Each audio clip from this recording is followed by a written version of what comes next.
नमस्ते दोस्तों, स्वागत है आप सभी का मेरे चैनल देवज्ञान प्रकाश पर। दोस्तों, प्रार्थना हमारी मनचाही चीज से संबंधित विचार का साकार होना है। परिस्थितियां और व्यक्ति अलग अलग विधियों की सलाह देते हैं, लेकिन हम जिस लाभ, उपचार, उद्देश्य के लिए प्रार्थना करते हैं, हम सभी को उसका एक स्पष्ट कथन तैयार करना चाहिए। लेकिन यहाँ हम व्यक्तिगत प्रार्थना की विधियों पर विचार करेंगे। तो चलिए आज जानते हैं प्रार्थना करने की कुछ तकनीक जो हमारे रोजमर्रा की जिंदगी में काम आए और साथ ही दूसरों की मदद भी करें। मानसिक चित्रण तकनीक किसी विचार को साकार करने का सबसे आसान और सबसे स्पष्ट तरीका इसका चित्र देखना है। इसे अपने मन की आंख में उतनी ही स्पष्टता से देखें मानो यह सजीव हो। हम अपनी आंखों से केवल वही देख सकते हैं जो बाहरी जगत में पहले से मौजूद हो। इसी तरह हम अपने मन की आंख में जिस चीज का चित्र बना सकते हैं वह हमारे मन के अदृश्य संसार में पहले से ही मौजूद है। जो भी चित्र हमारे दिमाग में है वह हमारी मनचाही चीजों का वास्तविक सार है और अनदेखी चीजों का प्रमाण है। हम अपनी कल्पना में जिसे गढ़ते हैं वह हमारे शरीर के किसी अंग जितना ही वास्तविक है। विचार वास्तविक होते हैं, वे एक दिन हमारे वस्तुपरक संसार में प्रकट हो जाएंगे, बशर्ते हम अपने मानसिक चित्र के प्रति निष्ठावान बने रहें। सोचने की इस प्रक्रिया से दिमाग पर छवि अंकित हो जाती है। ये छवियां बाद में समय के पर्दे पर आकार, कार्य, तथ्य और अनुभव के रूप में दिखती या व्यक्त होती हैं। भवन निर्माता यह चित्र देखता है कि वह किस प्रकार की इमारत चाहता है। वह अपनी कल्पना में भवन को उस तरह देखता है जिस तरह वह इसे पूर्ण देखना चाहता है। उसका काल्पनिक चित्र और विचार प्रक्रियाएं एक सांचा बन जाती हैं, जिससे इमारत उभरेगी। सुंदर या बदसूरत, अट्टालिका या छोटी इमारत। उसका मानसिक चित्र तब व्यक्त होता है जब इसे कागज पर खींचा जाता है। अंततः कॉन्ट्रैक्टर और उसके कर्मचारी अनिवार्य सामग्री इकट्ठी करते हैं और इमारत बनने लगती है, जब तक कि यह पूर्ण नहीं हो जाती और आर्किटेक्ट के मानसिक ढांचे के अनुरूप आदर्श तरीके से नहीं बन जाती। बॉडोइन तकनीक चार्ल्स बॉडोइन फ्रांस में रूसो इंस्टीट्यूट में प्रोफेसर थे। वे कमाल के मनोचिकित्सक तो थे ही, साथ ही वे न्यू नैन्सी स्कूल ओन ऑफ हीलिंग के रिसर्च डायरेक्टर भी थे।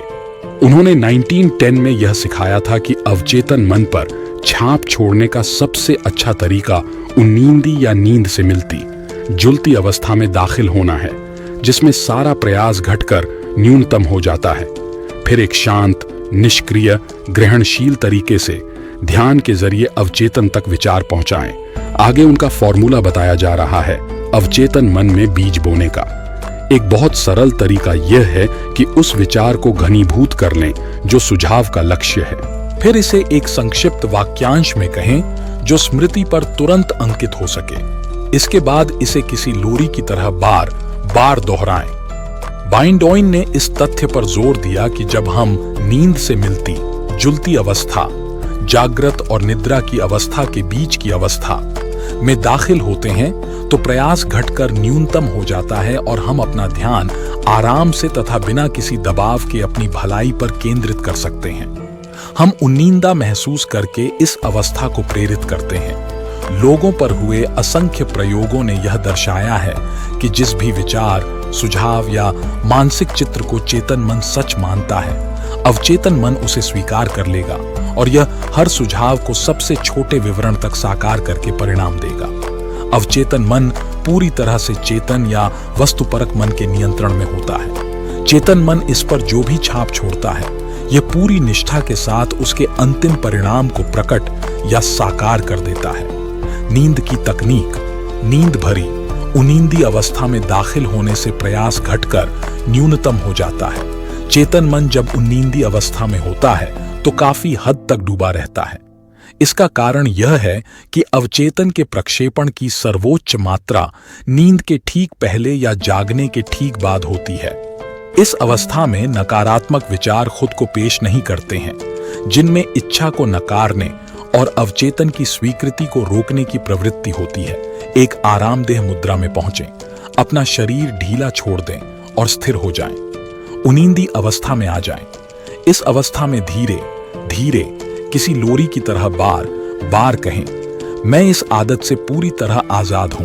संयम और मन की शांति प्रबलता से मौजूद है।